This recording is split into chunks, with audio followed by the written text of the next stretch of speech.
ഈശോ മിശിഹായ്ക്ക് സ്തുതിയായിരിക്കട്ടെ. ഈശോ സ്നേഹിക്കുന്ന പ്രിയ സഹോദരങ്ങളെ, വിശുദ്ധ മത്തായിയുടെ സുവിശേഷം 18-ാം അധ്യായം 6-ാം തിരുവചനത്തിൽ കർത്താവ് നമുക്ക് തരുന്ന ഒരു മുന്നറിയിപ്പുണ്ട്. കർത്താവ് നമ്മോട് പറയാ, എന്നിൽ വിശ്വസിക്കുന്ന ഈ ചെറിയവരിൽ ഒരുവന് ദുഷ്പ്രേരണ നൽകുന്നവൻ ആരായാലും അവന് കൂടുതൽ നല്ലത് കഴുത്തിൽ ഒരു വലിയ തിരിക്കല്ല് കെട്ടി കടലിന്റെ ആഴത്തിലേക്ക് എറിയപ്പെടുകയായിരിക്കും. കുറച്ച് കട്ടിയാന്ന് നമുക്ക് തോന്നും. പക്ഷെ കർത്താവുണ്ടല്ലോ, സ്വർഗരാജ്യത്തിലേക്കുള്ള വഴിയില് ആരൊക്കെ ദൈവമക്കൾക്ക് പ്രതിബന്ധം നിൽക്കുന്നോ അവർക്കൊക്കെ എതിരാണ്.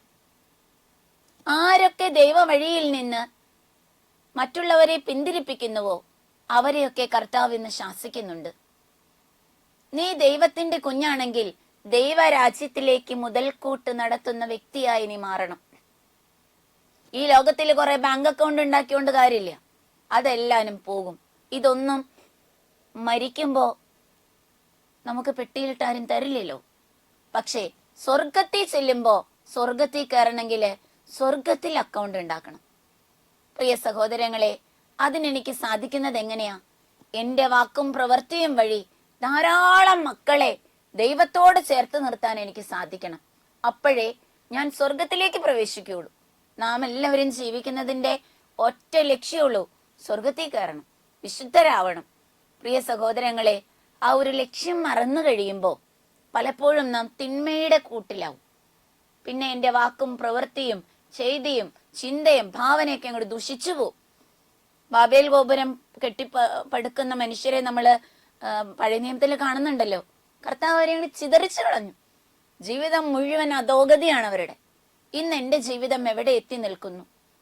തമ്പുരാനോട് കൂടെ ശാന്തമായി ഒഴുകുന്ന ഒരു പുഴ പോലെ സന്തോഷമായിട്ട് ജീവിക്കാൻ എനിക്ക് സാധിക്കുന്നുണ്ടോ ദൈവത്തിന്റെ കൂട്ടത്തില്? അതോ ഇന്ന് ഒരുപാട് ബന്ധനങ്ങളുടെ കെട്ടുപാടുകളിലാണോ ഞാൻ തന്നെ നശിക്കുന്നു, എന്റെ സാന്നിധ്യം കൊണ്ട് മറ്റുള്ളവരെയും തകർക്കുന്ന ഒരു സ്വഭാവം എനിക്കുണ്ടോ? ഇന്ന് എന്റെ കുടുംബത്തിന്റെ സ്വസ്ഥത നഷ്ടപ്പെടുത്താൻ ഞാനൊരു കാരണമാകുന്നുണ്ടോ? എന്റെ സാന്നിധ്യം മറ്റുള്ളവർക്കൊരു തലവേദനയായി മാറുന്നുണ്ടോ? ശരിക്കൊന്ന് ചിന്തിക്കണം തമ്പുരാന്റെ അടുത്തിരുന്ന്.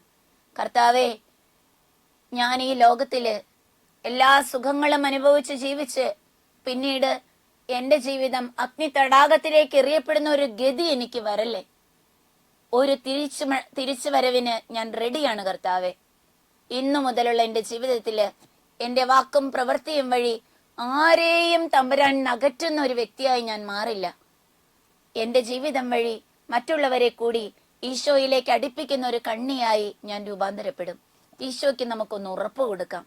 ഇതുവരെയുള്ള ജീവിതത്തില് ആരെയെങ്കിലുമൊക്കെ എൻ്റെ കൊച്ചു ജീവിതം വഴി, എൻ്റെ ഷാർപ്പായിട്ടുള്ള വാക്കുകൾ വഴി ഞാൻ മുറിപ്പെടുത്തിയിട്ടുണ്ടെങ്കിൽ ഈശോയോട് മാപ്പ് ചോദിക്കാം.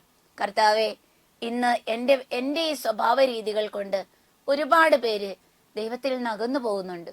എൻ്റെ ദുശീലങ്ങള് അല്ലെങ്കിൽ ഞാൻ മുറുകെ പിടിച്ചിരിക്കുന്ന ഈ ലഹരിയുടെ, മദ്യത്തിന്റെ, മയക്കുമരുന്നിന്റെ ഇത്തരത്തിലുള്ള നീരാളിപ്പിടുത്തത്തിലേക്ക് ഒരുപാട് പേരെ ഞാൻ അട്രാക്ട് ചെയ്യുന്നുണ്ട്. കുറ്റം പറയാൻ മറ്റു പലരുടെ അടുത്തേക്ക് ഓടിപ്പോയി അവരേണ്ടിയും ഞാൻ നശിപ്പിക്കുന്നുണ്ട്.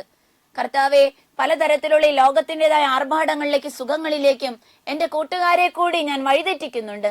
ഈശോയെ, പള്ളിക്കെതിരെ, പരിശുദ്ധ കുർബാനയ്ക്കെതിരെ, സഭയ്ക്കെതിരെ കുറ്റം പറഞ്ഞ് ഒരുപാട് മക്കളെ വിശ്വാസത്തിൽ ഞാൻ അകറ്റുന്നുണ്ട്.